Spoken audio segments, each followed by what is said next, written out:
Michael Harris, online editor of HydroWorld.com for Pinwell, here in Denver for this year's HydroVision International. I'm joined by Keith Ferguson, who is the practice leader for National Dam and Hydraulic Structures for HDR Engineering, and also the president of the USSD. I'm talking to Keith today about the International Commission on Large Dams annual meeting, which takes place August 12th through 16th in Seattle, Washington.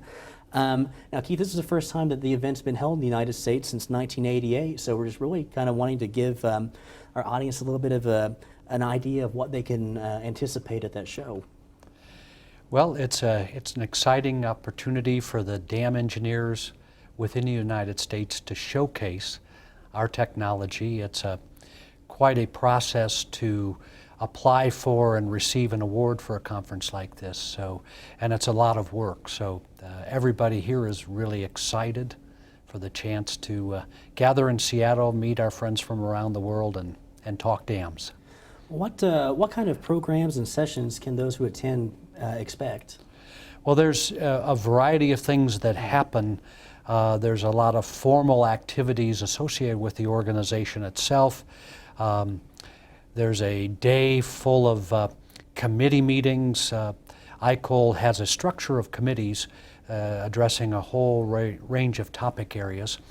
And then each country that's a member of ICOLD has a similar structure of committees. So there's a whole day of those various committee meetings addressing kind of status and papers and things that are being written, best practices.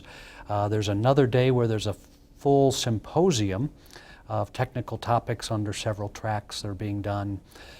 There's a whole full day of workshops, a chance for the various committees of USSD to put together programs and bring to the world our technology for dams, latest innovations and things happening here. And then there are a whole series of special trips and site visits to different projects all over the United States that after the formalities of the conference, people spread out and get to visit those and see firsthand what's happening with dams in the United States. Keith, I know that you're still accepting registrations and don't quite have a final number of attendees, but I mean, it's truly a large event and truly a really international event too. Do you kind of have an estimate maybe of attendees and how many countries might be represented? At last count, I think we were approaching 900 to 1,000, and these are the dam specialists from different countries around the world. So that's actually quite an achievement. We were hoping to have more than 800, and it seems to be a good time for travel. Lots of dam engineers and spouses and friends of the industry that will be coming. Hopefully more than 1,000. Ideal would be to see if we could have as many as 1,200. Fantastic. And I believe that we'll probably see 40 to 50 countries from around the world represented by the time we're done. So obviously dam safety is a very key global issue with so much of the world's population living in areas that could potentially be affected by dam safety or dam safety issues. Talk a little bit about just the importance of what ICOLD does and what USSD does to make the public and make policy makers and that kind of thing aware of why it's such an important issue and an important conference. Yeah, ICOLD, it's interesting here at HydroVision to recount a little bit of history. ICOLD actually was formed. There was a meeting in 1926 of the World Power Commission, and as many know, there was a flurry of activity building new large dams around the world, and there was a sense that there wasn't the technology and the expertise needed to actually support the building of those large structures. So there was a recommendation, and out of that recommendation, I believe it was 1928, ICOLD was formed. The headquarters is in France. The United States chapter of that, which was originally called the United States Committee on Large Dams, was formed in 1931. Okay. So the whole emphasis behind ICOLD is the development and transmission and training of implementation of new technologies to continue to make dams safer and better, more economical, more sustainable technology.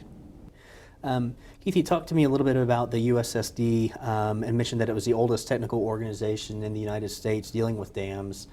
Could you tell me a little bit more about kind of the benefits and that kind of thing that the USSD offers? Benefits, I would probably 3 or 4 major types of benefits we look to provide. First is through our committee structure, there's a chance for the leading professionals, technically, in the United States, federal government agencies, state agencies, the private sector, to come together under the committee structure and take on special technical topics. So you get the best technology coming together. There's an opportunity for networking with some of the leading professionals in certain topic areas. The papers, the guidance that come out of that can be very valuable in terms of providing a basis for people to perform certain analyses or evaluations. Training is another important area of emphasis. Our committees are encouraged to, every year or two, to develop a workshop, a half-day to a full-day workshop at either a conference or a special location that allows people to come and receive training on a topic area. And typically it involves leading knowledgeable people, bringing different subtopic areas together, and so people can come away with really an understanding of some of the best state-of-the-practice things that are happening in the industry. So.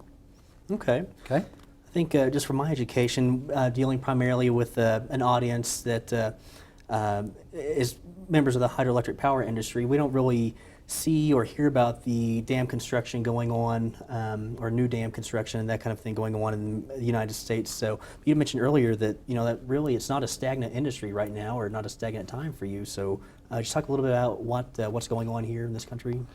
Yeah, in the United States, I don't have the numbers exactly, but if I were to make an estimate, I would think that we'd say probably 80% of an engineer involved in the dam industry's involvement is related to dam safety inspections, appraisal level studies, conceptual studies for rehabilitation if it's needed, or design and construction of rehabilitation. Probably the other 20% is related to planning of new projects. That may surprise some people. I think there may be some misunderstanding about that, but there actually are some very important new dams that are being planned, either as water supply or flood control or multi-purpose type projects all across the country, East Coast to West Coast, north to south. So it's a vibrant industry, and one that I think is going to see more and more demands as the existing structures get older, and as water supply pressures and flood control pressures increase as populations grow. Keith, we'd mentioned earlier a little bit about the American Society of Civil Engineers annual report card or biannual report card on infrastructure. And this year, given America's dams a grade of a D, we talked a little bit about some of the factors and other things that go into that assessment, some of the risks and some of the dangers. Talk a little bit about that grade and kind of what America can do to maybe improve that grade, or the current state of why we received that kind of grade on the dam infrastructure. Michael, that's a loaded question. There's many dimensions to that. I think if I was to prioritize them, I think it's many of the dams that are in our country were built many years ago, and with time they get old, they age, they need attention, rehabilitation. In addition, I think we see in a number of areas of the country with issues of climate change, we're getting a better understanding of earthquake hazards. We're seeing the design requirements changing as we learn more about extreme events. We're also seeing population areas grow. Many of these are downstream of dams, so the demand for safety of these structures is increasing with times. All of these are growing together to mean the report card that's a D or a D plus for dams. The number of dams, the age of the dams, all these factors come together. There's a tremendous estimate of the kind of financial commitment that's going to be required to upgrade those dams. Many tens, if not hundreds of billions of dollars in the next 20, 30 years to take structures that were designed for 50 years originally, that are in excess of 50 years old, and give them another 50 or 100-year design life.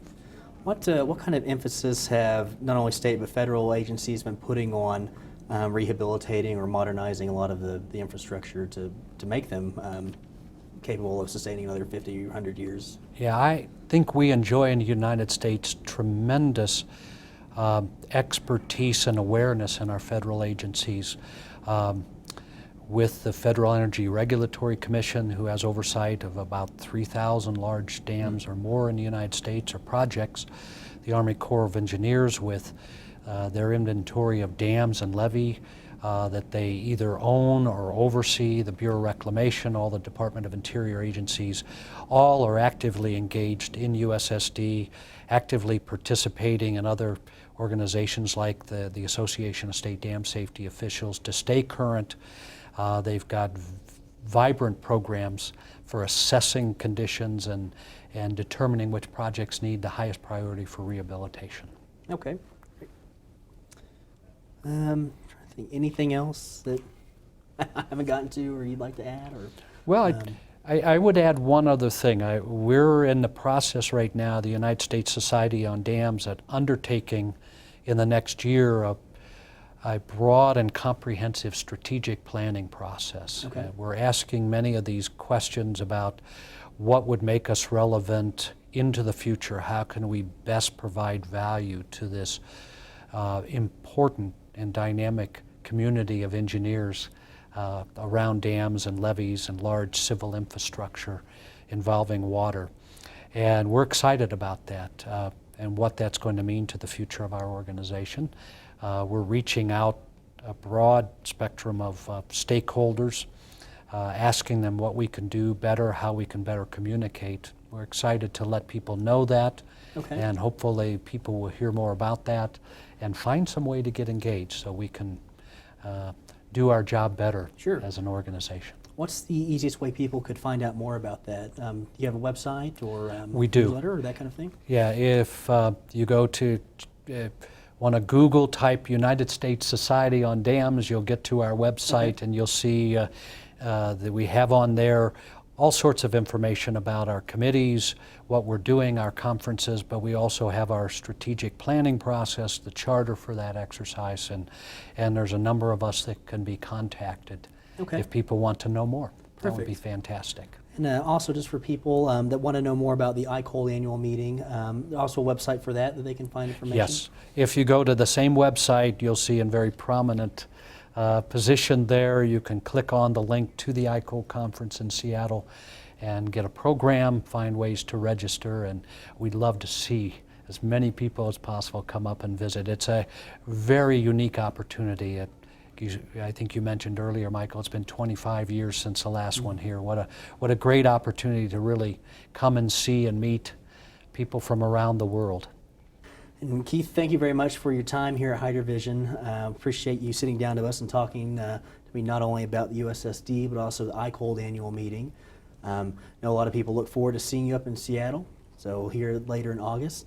So thanks again, Keith. And from Hydro Vision International, I'm Michael Harris.